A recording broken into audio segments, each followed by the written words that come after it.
Hello everyone, welcome back to GDC classes. और आज के क्लास में हम आपके रिकॉम्बिनेंट डीएनए टेक्नोलॉजी में यूज होने वाले एंजाइम्स का रोल को डिस्कस करने वाले हैं। ये भी काफी इंपॉर्टेंट टॉपिक है आपका आरडीएनए का, और यहाँ से क्वेश्चन आपके एग्जाम में पूछे जाते हैं। तो आज के शॉर्ट वीडियो में हम आपका जितने भी एंजाइम्स जो यूज होने वाले हैं रिकॉम्बिनेंट डीएनए टेक्नोलॉजी में, इनको आज समझते हैं। राइट, चलिए तो पहला बात करते हैं आपका एल्कालाइन फॉस्फेटेज।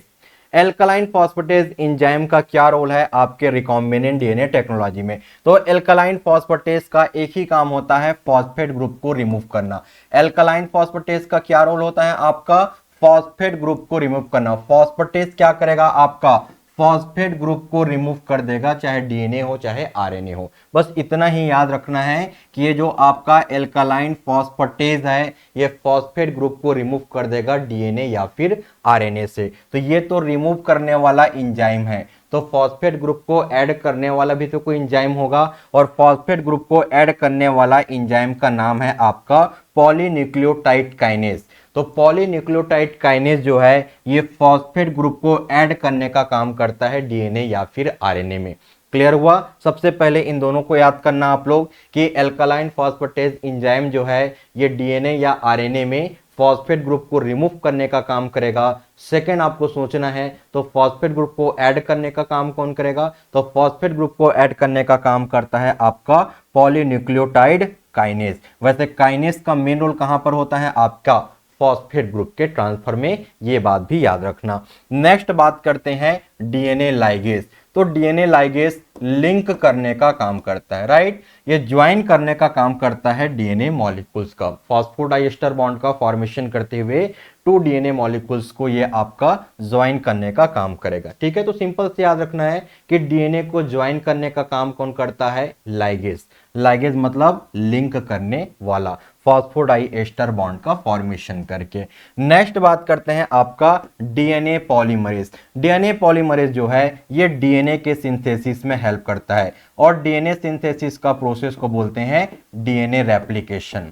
तो डीएनए सिंथेसिस के प्रोसेस में डीएनए पॉलीमरेज एंजाइम के इंपॉर्टेंट रोल है, और इसका काम क्या होता है, तो ये न्यूक्लियोटाइड को ऐड करने का काम करता है। डायरेक्शन भी आपसे पूछा जा सकता है, 5'3' डायरेक्शन में न्यूक्लियोटाइड को ऐड करने का काम करता है। डीएनए पॉलीमरेज एंजाइम का मेन रोल कहां पर होता है, डीएनए रेप्लिकेशन। डीएनए रेप्लिकेशन मतलब डीएनए के सिंथेसिस में, और डीएनए के सिंथेसिस के लिए क्या चाहिए, न्यूक्लियोटाइड, क्योंकि डीएनए आरएनए न्यूक्लियोटाइड से तो मिलकर बने हुए हैं। तो न्यूक्लियोटाइड को ऐड करने का काम कौन करता है, डीएनए टेम्पलेट में डीएनए पॉलीमरेज। और इसका डायरेक्शन पूछा जा सकता है कि किस डायरेक्शन में आपका न्यूक्लियोटाइड को ऐड करेगा डीएनए टेम्पलेट में हमारा डीएनए पॉलीमरेज। तो आपको 53 आंसर करना है। 53 मतलब 5 डेज 3 डेज डायरेक्शन में न्यूक्लियोटाइड को ऐड करेगा। नेक्स्ट बात करते हैं आपका डीएनएज। डीएनएज जो होता है ये डीएनए को डाइजेस्ट कर देगा, इसको ब्रेक कर देगा। राइट, तो इसका काम तो बड़ा सिंपल है आपका। डीएनए जो होगा ये आपका निक का फॉर्मेशन करेगा डीएनए में, या फिर बोल सकते हो ब्रेक करेगा डीएनए को। जैसे मैं बात करूं आपका आरएनएज, एक एंजाइम होता है आरएनएज। तो आरएनएज का काम क्या होगा, ये ब्रेक करेगा आरएनए को। राइट, आरएनए को ब्रेक कौन करता है, आरएनएज। ठीक उसी तरीके से डीएनएज जो होता है ये निक का फॉर्मेशन करेगा डीएनए में, मतलब डीएनए को ब्रेक कर देगा। राइट, नेक्स्ट आइए, नेक्स्ट इंडोन्यूक्लियस। इसको रिस्ट्रिक्शन इंडोन्यूक्लियस भी बोलते हैं। ये भी काफी इंपॉर्टेंट है, ये वाला जो एंजाइम है एग्जाम में पूछा जाता है। इसको बोलते हैं रिस्ट्रिक्शन, रिस्ट्रिक्शन इंडोन्यूक्लियस। इस एंजाइम का नाम क्या है, रिस्ट्रिक्शन इंडोन्यूक्लियस। ये डीएनए को कट करने का काम करता है एट स्पेसिफिक साइट। राइट, एक रिकॉग्नाइज करेगा साइट को, स्पेसिफिक साइट को, और डीएनए मॉलिक्यूल्स को कट करने का काम करता है आपका इंडोन्यूक्लियस। रिस्ट्रिक्शन इंडोन्यूक्लियस एंजाइम जो है डीएनए को कट करने का काम करेगा। राइट, इसको मॉलिक्यूलर सीजर भी बोलते हैं इंडोन्यूक्लियस एंजाइम को, काटने का काम करता है डीएनए को। नेक्स्ट बात करते हैं, ये तो हो गया इंडो। इंडो के बाद आ जाओ एक्सो। एक्सो न्यूक्लियस का काम क्या होता है, एक्सो न्यूक्लियस 3 का काम होता है ये न्यूक्लियोटाइड को आपका रिमूव करने का काम करेगा डीएनए में। डीएनए में न्यूक्लियोटाइड को रिमूव करने का काम करता है आपका एक्सो न्यूक्लियस 3 जो है, और गामा एक्सो न्यूक्लियस जो है ये न्यूक्लियोटाइड को रिमूव करेगा डीएनए के 5 एंड में। एंड भी यहां पर काफी इंपॉर्टेंट है। रिमूव तो दोनों कर रहे हैं बट डिफरेंस क्या है, एक्सोन्यूक्लियस 3 जो एंजाइम है ये न्यूक्लियोटाइड को रिमूव करेगा डीएनए से, और कौन सा एंड, 5 डेज एंड। सेकेंड क्या होता है आपका एक्सोन्यूक्लियस, गामा एक्सोन्यूक्लियस जो है ये भी आपका न्यूक्लियोटाइड को रिमूव करने का काम करेगा 5 डेज एंड ऑफ डीएनए। या तो आप सिंपल से याद रखो कि इनका मेन काम क्या होता है, न्यूक्लियोटाइड को रिमूव करने का काम करता है। क्लियर हो गया। नेक्स्ट तो ये हमने डिस्कस कर ही लिया हुआ है, पॉलीन्यूक्लियोटाइड काइनेस का काम होता है फॉस्फेट ग्रुप को ऐड करना। नेक्स्ट एंजाइम की बात करते हैं, ये भी हमने डिस्कस कर लिया, रिस्ट्रिक्शन एंडोन्यूक्लियस एंजाइम जो है ये डीएनए को कट करने का काम करता है एक स्पेसिफिक साइट पे। नेक्स्ट बात करते हैं रिवर्स ट्रांसक्रिप्टेस, कई बार एग्जाम में आ चुका है। रिवर्स ट्रांसक्रिप्टेस क्या होता है तो आपको पता होगा, central dogma of life, DNA से बनता है आरएनए और आरएनए से बनता है प्रोटीन। डीएनए से क्या बनता है, आरएनए, और आरएनए से बनेगा आपका प्रोटीन। डीएनए से आरएनए बनने का प्रोसेस को बोलते हैं ट्रांसक्रिप्शन। डीएनए से आरएनए बनने का प्रोसेस को ट्रांसक्रिप्शन, आरएनए से प्रोटीन बनने का प्रोसेस को बोलते हैं ट्रांसलेशन। अब ये रिवर्स ट्रांसक्रिप्टेस एंजाइम आपका प्रेजेंट होता है आपके वायरस में, एचआईवी वायरस और कोरोना वायरस। एचआईवी वायरस और कोरोना वायरस में प्रेजेंट होता है आपका रिवर्स ट्रांसक्रिप्टेस एंजाइम, और रिवर्स ट्रांसक्रिप्टेस एंजाइम की हेल्प से आरएनए से वापस से क्या बना सकते हैं, आरएनए से हम क्या बना सकते हैं, डीएनए बना सकते हैं। यही तो इसका इंपॉर्टेंट फंक्शन है। रिवर्स ट्रांसक्रिप्टेस एंजाइम आरएनए से क्या बना सकता है, डीएनए बना सकता है। देखिए ना, रिवर्स ट्रांसक्रिप्टेस, इस ट्रांसक्रिप्शन का रिवर्स। और यहां पर कौन सी एंजाइम काम करेगा, तो इस एंजाइम का नाम है reverse transcriptase. RNA dependent DNA polymerase भी बोलते हैं। इसका दूसरा नाम क्या है आपका, आरएनए डिपेंडेंट, क्या बोलोगे आप लोग, आरएनए डिपेंडेंट डीएनए पॉलीमरेज, क्योंकि यहां पर डीएनए बन रहा है तो डीएनए पॉलीमरेज की जरूरत पड़ेगी, तो हम लोग क्या बोलेंगे, आरएनए डिपेंडेंट डीएनए पॉलीमरेज इसका दूसरा नाम है। क्लियर हुआ कि नहीं, डीएनए से आरएनए बनता है, आरएनए से प्रोटीन बनता है। क्लियर हो गया। बट वायरस में, एचआईवी वायरस, कोरोना वायरस में आरएनए से क्या बन जाता है, डीएनए बनता है, क्योंकि उनमें प्रेजेंट होता है रिवर्स ट्रांसक्रिप्टेस एंजाइम। ये क्वेश्चन कई बार एग्जाम में पूछा गया है कि synthesis of DNA from RNA. ठीक है, आरएनए किस में कन्वर्ट हो जाता है, डीएनए में कन्वर्ट होता है, और इस एंजाइम को क्या बोलते हैं, RNA dependent DNA polymerase. Confuse नहीं होना है, डीएनए पॉलीमरेज एंजाइम डीएनए बनाएगा, तो यहां पर डीएनए तो बन रहा है लेकिन किसकी हेल्प से बन रहा है, आरएनए से बन रहा है, तो इसको बोलते हैं आरएनए डिपेंडेंट, या फिर सिंपली इसको रिवर्स ट्रांसक्रिप्टेस बोल सकते हैं। राइट। नेक्स्ट बात करें, आरएनएस के बारे में हमने डिस्कस कर लिया हुआ है। ये क्लीव मतलब ब्रेक कर देगा हमारे आरएनए को। ठीक है, आरएनएस क्या करता है, क्लीव मतलब क्या होता है, ब्रेक कर देगा और डाइजेस्ट कर देगा आरएनए को। और डीएनए के लिए क्या होता है, डीएनएस, डीएनए को ब्रेक करने वाला कौन सा होता है, डीएनएस एंजाइम। राइट। नेक्स्ट बात करते हैं, स्पेशली मेंशन किया जाए आपका आरएनएस एच मेंशन किया जाए। आरएनए ए का मतलब तो आप समझ गए, अब स्पेशली मेंशन कर दिया जाए आपका आरएनएच एच मेंशन कर दिया जाए, तो ये ब्रेक करता है आरएनए को। और कहां पर ब्रेक करता है, आरएनए डीएनए का हेट्रोडुप्लेक्स में ब्रेक करने का काम करता है। ठीक है, जहां पर आरएनए डीएनए का डुप्लेक्स फॉर्म होगा उसको ब्रेक करने का काम करता है आरएनएच एच जो है। Clear. Next important very IMP आपका Taq DNA polymerase, Thermus aquaticus DNA poly enzyme. ये जो डीएनए पॉलीमरेज एंजाइम जो है वेरी आईएमपी है, मेनी टाइम्स एग्जाम में आया हुआ है ये वाला क्वेश्चन। टैग डीएनए पॉलीमरेज का यूज होता है डीएनए पॉलीमरेज चेन रिएक्शन में। और यहां से क्वेश्चन आपसे पूछा जाए, टैग का मतलब क्या होता है, थर्मस एक्वाटिकस बैक्टीरिया है। एक थर्मस एक्वाटिकस बैक्टीरिया है जो थर्मोस्टेबल बैक्टीरिया है, और ये हाई टेम्परेचर पे भी सर्वाइव कर सकता है। और इस स्पेशल टाइप के एंजाइम का यूज होता है पीसीआर टेक्निक में। पीसीआर का मेन काम क्या होता है, एम्प्लीफाई द डीएनए, डीएनए को एम्प्लीफाई करने में हेल्प करता है पीसीआर जो होता है। आरटीपीसीआर आपने नाम सुना होगा। आरटीपीसीआर जो होता है कोविड टाइम पे यूज होता था, कोविड वायरस को आइडेंटिफाई करने के लिए, एचआईवी वायरस को आइडेंटिफाई करने के लिए आरटीपीसीआर टेस्ट करते हैं, उसी की हम यहाँ पर बात कर रहे हैं। और उस टेस्ट में कौन सा एंजाइम यूज होता है?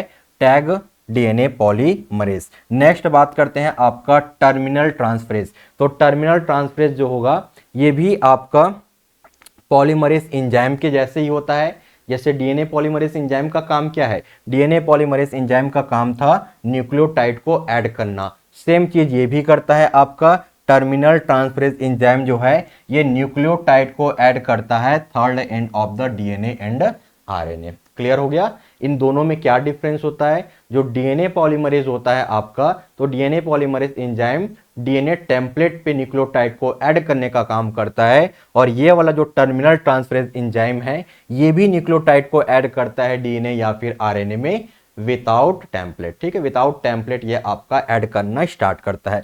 वैसे ये आपको याद ना हो कोई बात नहीं, बस इतना याद कर लेना आप लोग कि न्यूक्लियोटाइड को ऐड करने का काम करता है third end of DNA and RNA में टर्मिनल ट्रांसफरेज जो है। नेक्स्ट बात करते हैं आपका T4 डीएनए लाइगेज। ये भी मल्टीपल टाइम देखिए डिफरेंट एग्जाम में आया हुआ है।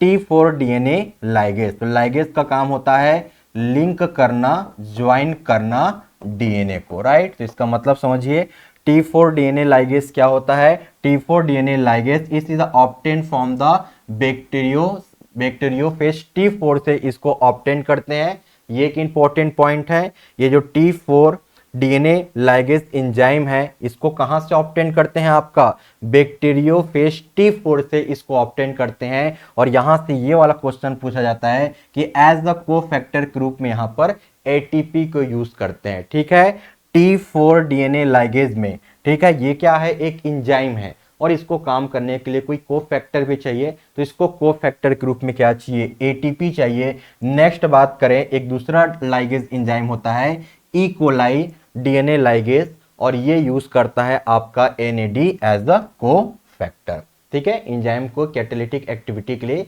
एडिशनली उनको कुछ कोफैक्टर भी चाहिए जो उनकी हेल्प करता है कैटालिटिक एक्टिविटी में। तो क्वेश्चन पूछा जाए आपका T4 डीएनए लाइगेज के लिए क्या चाहिए? एटीपी चाहिए एज द कोफैक्टर, और ई कोलाई बैक्टीरिया में जो डीएनए लाइगेज है इसके लिए चाहिए एनएडी जो कि नियासिन होता है vitamin B3 as the cofactor. चलिए अब हम लोग प्रीवियस एग्जाम में आए हुए क्वेश्चन से पहले एक बार मैं क्विक रिवीजन आपको करा देता हूं। शॉर्ट में आपको इसको कैसे याद रखना है, इसके बाद मैं क्वेश्चन को डिस्कस करूंगा। एक क्विक रिवीजन मैं करा देता हूं कि किस तरीके से आपको पढ़ना है बहुत फास्ट तरीके से।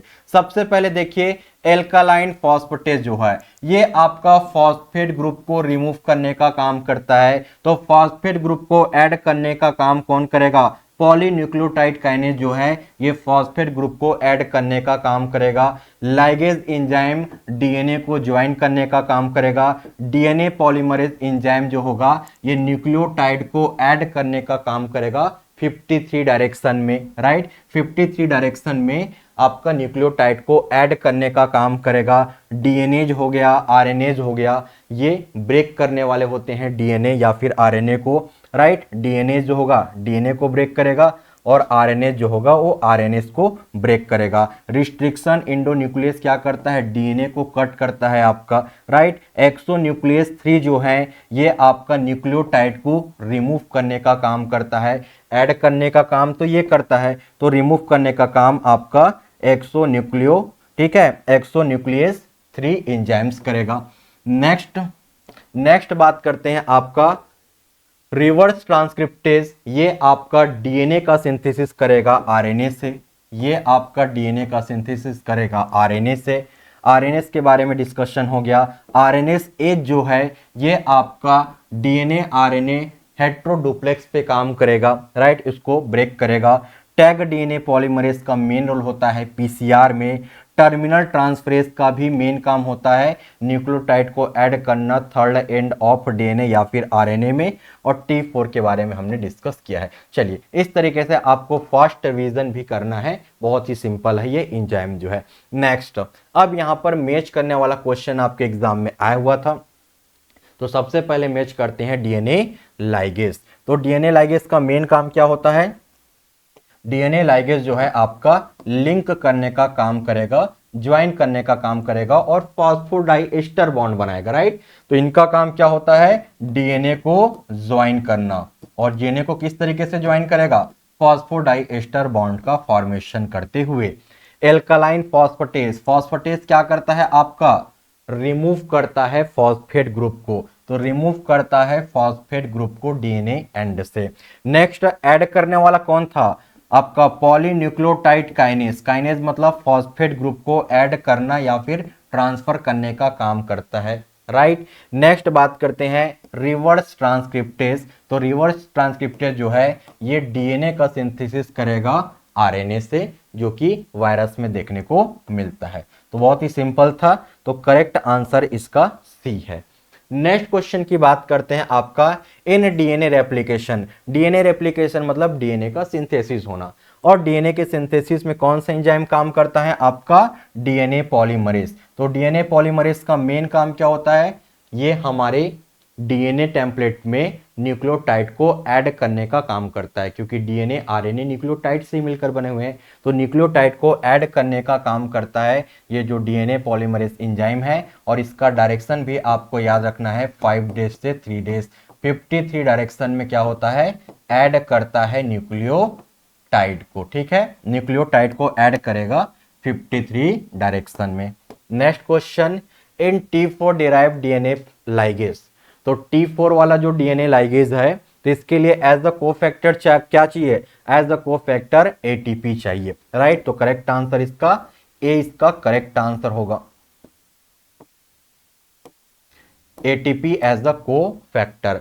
नेक्स्ट क्वेश्चन आपका prophase generated in the DNA ligase, तो prophase generation in DNA ligase, ये भी आपका एग्जाम में पूछा गया है राजस्थान में, तो T4 बैक्टीरियोफेज इसका करेक्ट आंसर होगा। Next question agent that cut the DNA, DNA को कट करने वाला एंजाइम का नाम क्या है आपका, रिस्ट्रिक्शन एंडोन्यूक्लियस, तो करेक्ट आंसर रिस्ट्रिक्शन एंजाइम इसका करेक्ट आंसर होगा, इसको मॉलिक्यूलर सीजर एंजाइम भी बोलते हैं। नेक्स्ट क्वेश्चन डी इसका करेक्ट आंसर होगा, which enzyme is used by the HIV virus to form DNA in the host cell, हमने डिस्कस किया है एचआईवी वायरस, कोरोना वायरस, ये दोनों रेट्रो वायरस है, इनमें आरएनए प्रेजेंट होता है और इनमें रिवर्स ट्रांसक्रिप्टेज एंजाइम प्रेजेंट होगा, जो क्या करता है, रिस्ट्रिक्शन एंडोन्यूक्लियस की हेल्प से क्या बना लेता है, डीएनए बना लेता है आरएनए से। तो इसका करेक्ट आंसर क्या हो जाएगा आपका, रिवर्स ट्रांसक्रिप्टेज ओनली इसका करेक्ट आंसर आएगा। Which of the following consider as the RNA dependent DNA polymerase, तो आरएनए डिपेंडेंट डीएनए पॉलीमरेज किसको बोलते हैं, अभी हमने डिस्कस किया रिवर्स ट्रांसक्रिप्टेज एंजाइम, तो रिवर्स ट्रांसक्रिप्टेज एंजाइम को ही बोलते हैं आरएनए डिपेंडेंट डीएनए पॉलीमरेज, तो रिवर्स ट्रांसक्रिप्टेज इसका करेक्ट आंसर होगा। यहां पर देखिए डीएनए को कट करने की बात चल रहा है, तो डीएनए को कट करने वाला एंजाइम है endonuclease. Next which of the following is the function of reverse transcriptase, तो रिवर्स ट्रांसक्रिप्टेज एंजाइम जो है आरएनए को डीएनए में कन्वर्ट कर देगा, ठीक है। तो correct answer convert the RNA to DNA reverse transcriptase enzyme की हेल्प से। Which enzyme is used for the joining, DNA को ऐड करने का काम कौन करता है, लिंक करने का काम करता है आपका, ठीक है, लाइगेज एंजाइम। तो ये आपका कंप्लीट हुआ। आज के लेक्चर में हमने आपका शॉर्ट वीडियो में हमने डिस्कस किया रिकॉम्बिनेंट डीएनए टेक्नोलॉजी में यूज होने वाले एंजाइम्स और उनके रोल, काफी इंपॉर्टेंट है ये एंजाइम जो है, और डिफरेंट फार्मा कॉम्पिटिटिव एग्जाम में इस टाइप के क्वेश्चन, इनके रोल से रिलेटेड क्वेश्चन आपके एग्जाम में जरूर पूछे जाएंगे। और आज के सेशन में बस इतना ही, थैंक यू सो मच।